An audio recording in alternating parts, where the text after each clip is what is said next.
ऐसा नहीं हो सकता कि जब मैं कुरान पढ़ता हूँ तो एक तरह से हो और जब इमाम वही कुरान पढ़ते हैं तो किसी और तरह से हो। क्या काफिर और मुशरिक नहीं थे जो दिन में पैगंबर से झगड़ते थे, लड़ते थे और विरोध करते थे?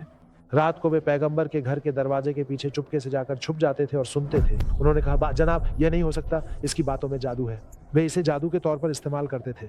यही आरोप हजरत मूसा पर लगाया गया था, वही आरोप हजरत ईसा पर भी लगाया गया था।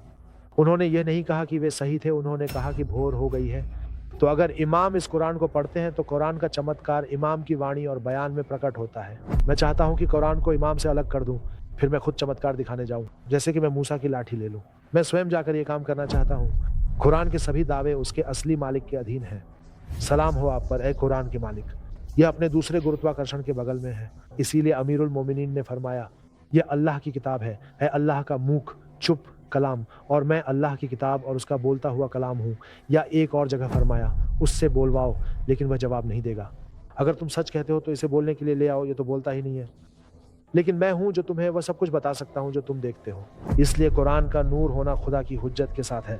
फुरकान, सही और गलत में फर्क करने वाला होना भी खुदा की हुज्जत के साथ है। पैगंबर ए अकरम ने फरमाया, क्या तुम जानते हो कि कब कुरान को छोड़ दिया गया, कब वह परे कर दिया गया? अकेला, बिखरा हुआ, अलग थलग, तन्हा, जब वह अपने मालिक से, अपने इमाम से दूर हो जाए। अगर मैं उस कुरान को लेकर भाले की नोक पर रख दूं और उसे अमीरुल मोमिनीन के सामने खड़ा कर दूं, तब कुरान को छोड़ दिया गया है, वह परे कर दिया गया है।